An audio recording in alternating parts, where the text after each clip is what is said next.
नमस्कार साथियों, सार्थक पहल बदलाव हमसे है में पुनः एक बार स्वागत है। पिछले वीडियो में हम जो है सिख संप्रदाय के संबंध में पढ़ा, पूरे 10 गुरु के बारे में पढ़ा। प्रथम गुरु गुरु नानक और अंतिम जो है 10वें गुरु गुरु गोविंद सिंह। गुरु गोविंद सिंह के बारे में पढ़ा कि जो औरंगजेब के बाद में मुगल साम्राज्य में उत्तराधिकार युद्ध हुआ और इसमें जो है इन्होंने बहादुर शाह की मदद नहीं की, तो फिर एक अफगान द्वारा जो है 1708 में जो है महाराष्ट्र में जो है गोदावरी नदी के निकट नांदेड़ में इनकी चाकू मारकर घायल कर दिया था और बाद में इनकी मृत्यु हो गई थी। यहाँ तक हमने पढ़ लिया। फिर एक और सज्जन का नाम हमने पढ़ा, वो है बंदा बहादुर लक्ष्मण दास भी इसे कहते हैं। महंत माधवदास बैरागी भी इसे कहते हैं। लक्ष्मण दास और महंत माधवदास बैरागी भी इसे कहा जाता है। इसे सच्चा पादशाह कहते हैं। सच्चा पादशाह, सच्चा सम्राट जो है वो किसे कहते हैं?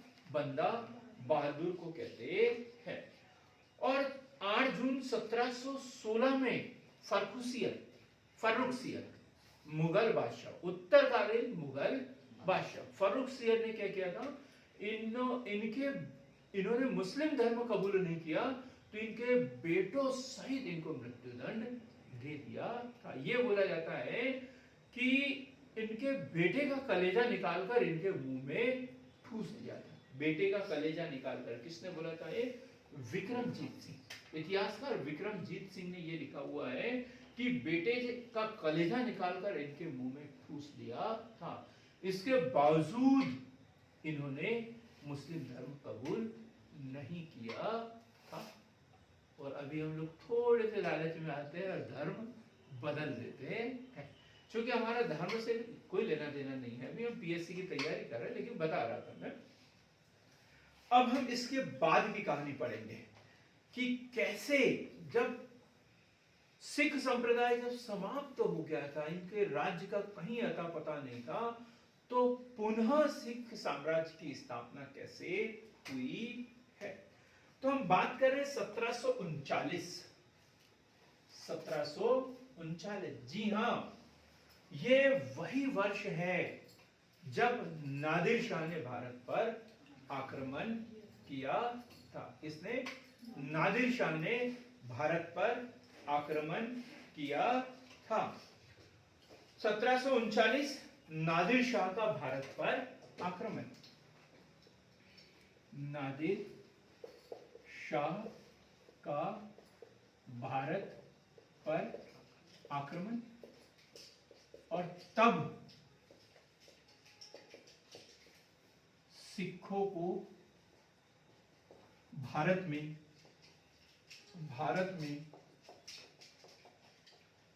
संभलने का मौका मिला। तब सिखों को संभलने का मौका मिला। जैसे हमने देखा 1761 पानीपत का तृतीय युद्ध, और किसका जन्म हुआ? मैसूर को एक नया जीवन मिला था। तो ऐसे 1739 नादिर शाह का भारत पर आक्रमण और सिखों को संभलने का एक मौका मिला। अब हम बात करते हैं इससे पहले की एक घटना 1726 की। 1726 की बात करते हैं। तो 1726 पंजाब के सूबेदार जकारिया खान, पंजाब के सूबेदार जकारिया खान, पंजाब के सूबेदार जकारिया खान द्वारा सिखों के समक्ष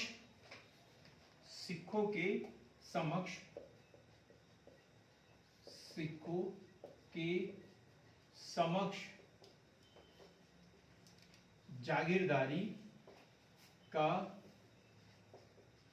प्रस्ताव रखा।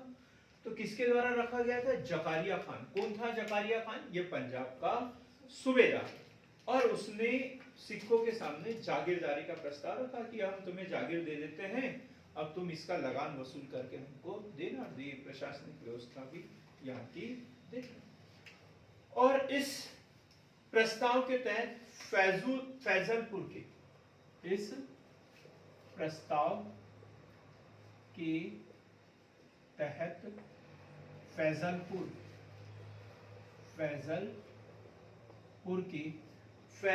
के कर्पूर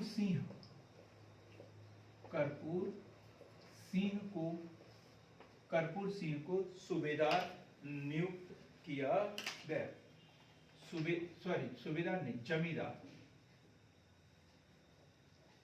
जमींदार नियुक्त किया गया। तो बात कब की है? 1726। पंजाब के सूबेदार जकारिया खान ने सिखों से एक समझौता किया और बोला कि अब हम आपको सूबेदारी देने के लिए तैयार है, यहाँ के जागीर देने के लिए तैयार है। और इस प्रस्ताव के तहत फैजलपुर के किसको? कर्पूर सिंह को जमींदार नियुक्त किया गया। कर्पूर सिंह ने दल खालसा पंथ जी की बात कर रहे हैं, ये जो सैनिक रूप ले चुका था, दल खालसा का पुनर्गठन किया।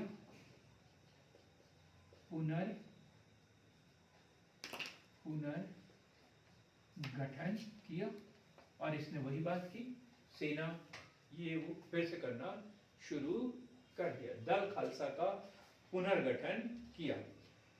जस्सा सिंह अहलूवालिया, ये क्वेश्चन बनता है। जस्सा सिंह अहलूवालिया या अबुल वालिया भी मिलता है। जस्सा सिंह अहलूवालिया के नेतृत्व में कितने?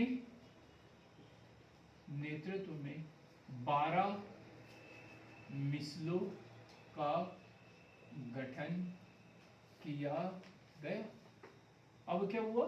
ये इनको कुछ दे दिया और ये हो गया 1739 में नादिर शाह का आक्रमण। तो ये जो जमींदार थे अब वो सूबेदार बन गए, वहां के जमींदार थे वो क्या बन गए?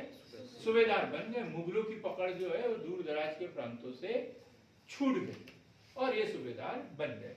तो जस्सा सिंह अहलूवालिया के नेतृत्व में कितने? 12 मिसलों का गठन, वो मतलब छोटी छोटी इकाइयां जैसे विकास खंड होते हैं, ऐसे 12 मिसलों का गठन किया गया। मिसल का अर्थ क्या होता है?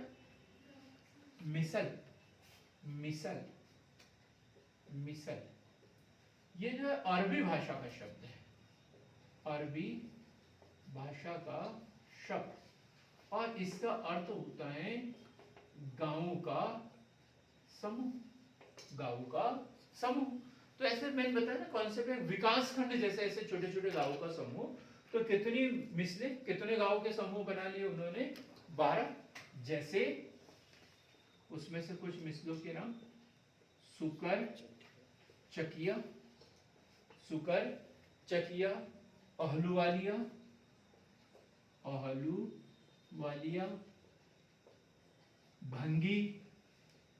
भंगी मिसल, ये सबसे बड़ी मिसल थी। भंगी मिसल सबसे बड़ी। क्वेश्चन बना है कि जो 12 मिसलें जो है जस्सा सिंह के नेतृत्व में गठन हुआ था, इसमें सबसे बड़ी मिसल कौन सी थी?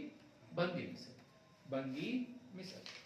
तो यहां तक बात समझ में आई कि 1726 में पंजाब के सूबेदार जकारिया खान ने सिखों के साथ में समझौता किया और उन्हें जमींदार जागीरदारी का प्रस्ताव रखा और फैजलपुर के कर्पूर सिंह को जमींदार नियुक्त किया। 1739 में नादिर शाह का भारत पर आक्रमण हुआ, सिखों को और अधिक संभालने का मौका मिला, तो कर्पूर सिंह ने दल खालसा का पुनर्गठन कर दिया।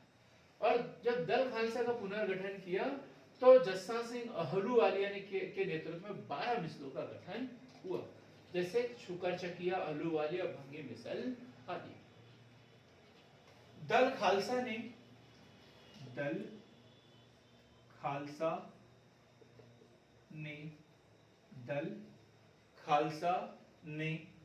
1753 में 1753 राखी प्रथा प्रारंभ की। राखी प्रथा प्रारंभ की कब? 1753 में। अब ये राखी प्रथा क्या है? अंकित देखो एक बार, सही दिख भी रहा है, आप भूल जाते हो एकदम, बताना पड़ेगा। दिख रहा है। 1753 में राखी प्रथा प्रारंभ की। ये प्रथा जो है सभी मिसलों पर लागू होती थी। राखी प्रथा क्वेश्चन बन सकता है 3 नंबर का। तो राखी प्रथा सभी मिसलों पर लागू होती थी। 12 मिसलें जो थी सभी के ऊपर समान रूप से लागू होती थी। गांव की कुल उपज का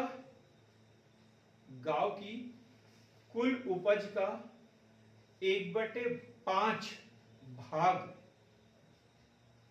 1/5 भाग गांव के उच्च आय वालों से वसूला जाता था।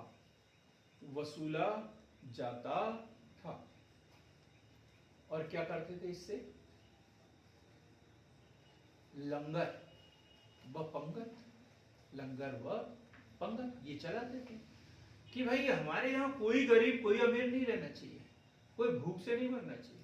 तो उन्होंने ये प्रथा शुरू की, राखी प्रथा। और क्या करते थे? हर गांव से जो बड़े किसान होते थे उनका जितना भी उत्पादन होता था उसका 1/5 भाग जो है वो टैक्स के रूप में वसूल करते थे और इससे 12 महीने लंगर चलाते थे। क्लियर होगी बात? यही राखी प्रथा है। अब हम बात करते हैं महाराजा रणजीत सिंह की। महाराजा रणजीत सिंह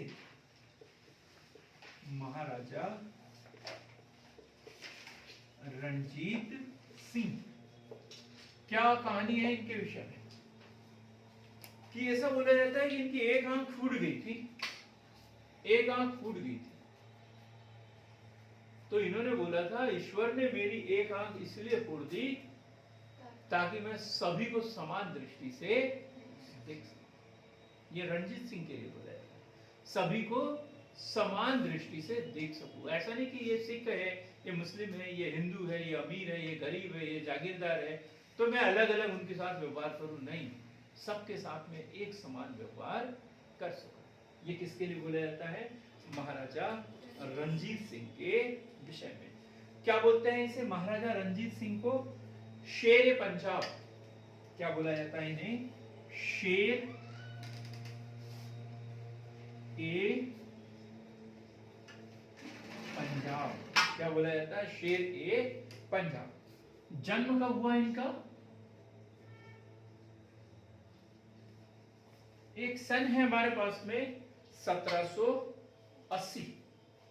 1780 ये जन्म का सन नहीं है। जब ये वहां के प्रमुख बने थे तब का है। सुकर, चकिया, मिसल के जो प्रमुख बने हैं कब बने? 1780 में। जन्म का जो सन है अभी नहीं है मेरे पास में, अगले किसी वीडियो में बता दूंगा मैं।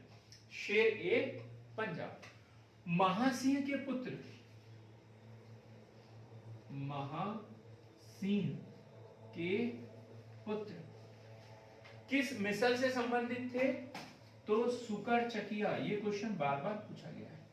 सुकर, चकिया, मिसल। किस मिसल के थे ये? सुकर, चकिया, मिसल। सुकर, चकिया, मिसल के ये प्रमुख थे। इन्होंने न केवल पंजाब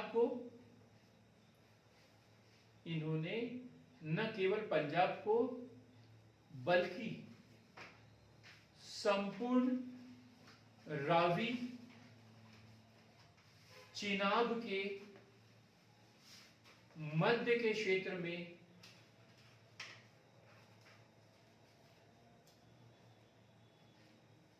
में प्रांत जीते व अंग्रेजों को वहां फटकने तक नहीं दिया था।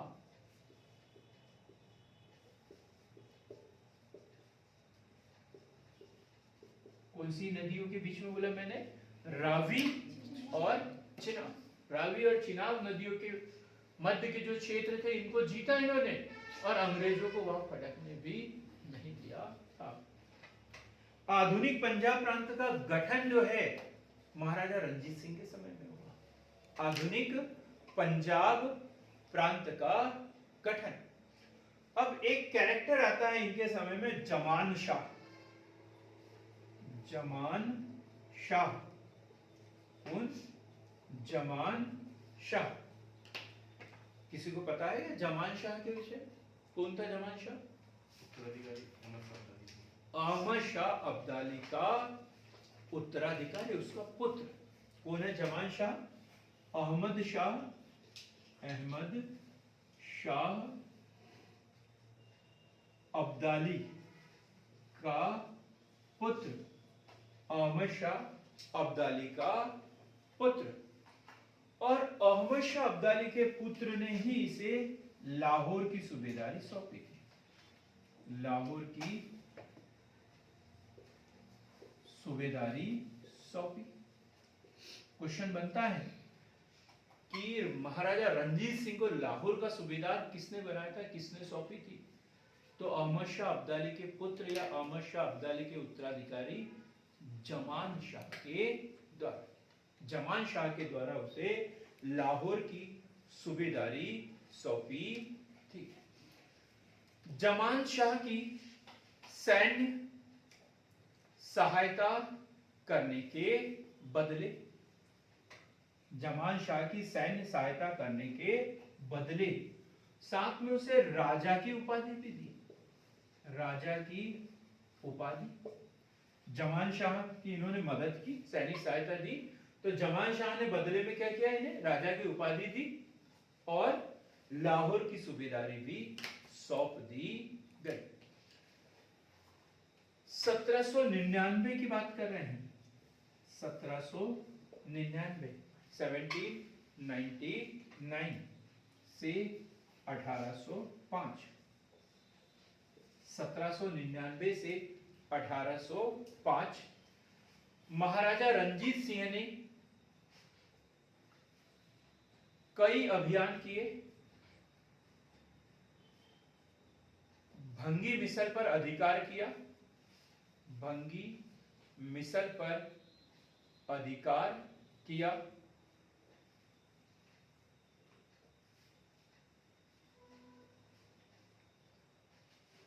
लाहौर व अमृतसर, कौन काय पे? भंगी मिसल। दूसरा क्या? लाहौर, और फिर क्या? अमृतसर पर अधिकार किया। भंगी मिसल, लाहौर, अमृतसर पर अधिकार किया। और राजधानी काय को बनाया इन्होंने? लाहौर। लाहौर को राजधानी बनाया। लाहौर को राजा रणजीत सिंह, महाराजा रणजीत सिंह द्वारा राजधानी बनाया गया। लाहौर को इन्होंने अपनी राजधानी बनाया था। अब बात करते हैं सेना। सेना का गठन, इसे हम अलग से लिखेंगे, फिर भी हम देखते हैं कि सेना का संगठन गठन जो है अभी नहीं लिखना, सिर्फ समझना है कि भाई इतने सारे विजयी अभियान क्यों किए। क्योंकि यूरोपीय ढंग से सेना का गठन किया था इन्होंने। जो फ्रांसीसी पुर्तगाली लोगों को सैनिक प्रशिक्षक नियुक्त किया गया था, तोफखाना इनके पास में था, सब कुछ इनके पास में था। इसलिए जो है अंग्रेज भी इनसे संधि करने के लिए तैयार थे। अंग्रेज, ठीक। हम पढ़ेंगे अब 1809। कौन सी संधि है? बार बार एग्जाम में पूछा जाता है। अमृतसर की संधि। 1809 अमृतसर की संधि। ये गांठ बांध लो एकदम, एग्जाम में आता है, भूलना नहीं। 1809 अमृतसर की संधि। एक नाम तो पता चल गया होगा आप लोगों को, और वो नाम है महाराजा रणजीत सिंह। और दूसरा नाम है अंग्रेज चार्ल्स मैक्का। चार्ल्स मैक्का किस किस के बीच में? महाराजा रणजीत सिंह व चार्ल्स मेटकाफ। चार्ल्स मेटकाफ, ये कौन है? अंग्रेज चार्ल्स मेटकाफ के बीच में हुई थी। याद हो गया? 1809 अमृतसर की संधि, चार्ल्स मेटकाफ वो महाराजा रणजीत सिंह के बीच में। एक्चुअली क्या हुआ, यदि हम भारत का मैप यदि यहां देखें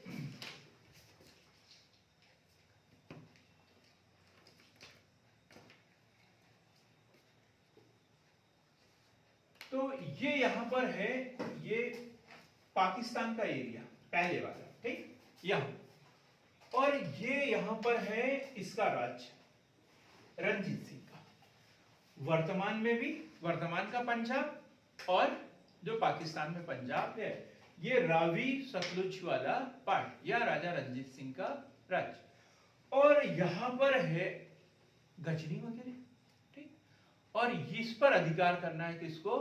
अंग्रेजों को। अंग्रेज इधर से नहीं जा सकते क्योंकि इधर समुद्र है, इधर से नहीं जा सकते, इधर पहाड़ियां हैं, जाना है तो उनको कहां से? यहीं से जाना है, और महाराजा रणजीत सिंह उसे रास्ता नहीं दे रहे। रास्ता देंगे लेकिन कब? जब समझौता होगा, जब संधि होगी। तो इस कंडीशन में क्या हुआ? 1809 में अमृतसर की संधि महाराजा रणजीत सिंह और चार्ल्स मेटकाफ के बीच में। अब क्या हुआ? पहली शर्त क्या थी? ये जो सतलुज नदी इधर आ रही है, तो ये जो पूर्वी सीमा है, ये राजा रणजीत सिंह की पूर्वी सीमा निर्धारित कर दी कि आप सतलुज नदी के यहीं तक आओगे, इसके आगे भारत के अंदर नहीं प्रवेश कर सकते। आप उधर जहां तक जाना हो वो जा सकते हो, पश्चिम में जिधर भी जाना हो जा सकते हैं, पूर्व में सतलुज नदी, इससे अंदर आप नहीं आ सकते हो। क्लियर होगी बात? पहली शर्त क्या थी? रणजीत सिंह का पहली शर्तें देखेंगे।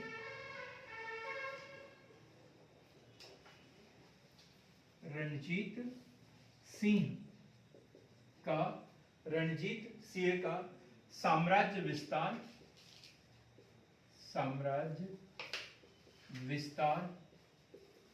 सतलुज नदी के पूर्वी भाग तक सीमित कर दिया, ये सीमा निर्धारित कर दी कि आप यहीं तक आ सकते हैं। महाराजा रणजीत सिंह का साम्राज्य विस्तार सतलुज नदी के पूर्वी तट तक सीमित कर दिया गया। दूसरी शर्त क्या थी? उत्तर पश्चिम में साम्राज्य विस्तार की छूट दी गई। उत्तर पश्चिम में साम्राज्य विस्तार की छूट दी गई कि पश्चिम में जहां तक जाना हो चले जाए, जहां तक जाना हो चले जाए। पश्चिम में साम्राज्य विस्तार की छूट दी गई, और इस छूट के तहत इसने क्या किया? 1818 में मुल्तान पर अधिकार कर लिया। 1818 में मुल्तान पर अधिकार कर लिया। 1819 कश्मीर पर अधिकार कर लिया। 1823 पेशावर पर अधिकार कर लिया। सिर्फ और सिर्फ छूटा क्या? सिंध प्रांत छूट गया, और ये सपना इनका अधूरा भी रह जाएगा। सिंध प्रांत पर उन्होंने 1823 में अधिकार कर लिया। तो क्या देखा हमने? सबसे पहले देखा 1726 पंजाब के सूबेदार जकारिया खान, इनको जागीरदारी सौंपी। फिर 1739 नादिर शाह का भारत पर आक्रमण और सिखों को संभलने का मौका मिल गया। हम देखते हैं महाराजा रणजीत सिंह, जिसे शेर पंजाब के नाम से जाना जाता है, 1780 में इनका राज्याभिषेक हुआ। ये महासिंह के पुत्र थे और सुकर चकिया मिशल से इनका संबंध था। आधुनिक पंजाब प्रांत का गठन इनके द्वारा किया गया। अहमद शाह अब्दाली के पुत्र ने लाहौर की सूबेदारी सौंपी और इन्हें राजा की उपाधि दी, क्योंकि उत्तराधिकार के युद्ध में महाराजा रणजीत सिंह द्वारा जमान शाह को सैनिक सहायता दी, तो बदले में इन्हें सूबेदारी भी सौंपी और इन्हें राजा का पद भी दिया गया। 1799 से 1805 विभिन्न सैनिक अभियान चलाए। उन्होंने भंगी मिसल, लाहौर, अमृतसर पर अधिकार कर लिया, लाहौर को अपनी राजधानी बनाया। अंग्रेजों को चूंकि उधर पश्चिम में जाने के लिए रास्ता चाहिए था, इसलिए अंग्रेज चार्ल्स मेटकाफ द्वारा 1809 में महाराजा रंजीत सिंह से संधि की। और शर्तें क्या थी कि महाराजा रंजीत सिंह की सीमा जो है सतलुज नदी के पूर्वी भाग को स्वीकार कर लिया गया कि पश्चिम में जितना चाहे विस्तार कर सकते हो। और इसके बाद में इन्होंने 1818 में मुल्तान पर, 1819 में कश्मीर पर और 1823 में पेशावर पर अधिकार कर लिया। तो मिलते हैं अगले वीडियो में, हम जो आंग्ल सिख युद्ध जो है वो पढ़ेंगे अगले वीडियो में।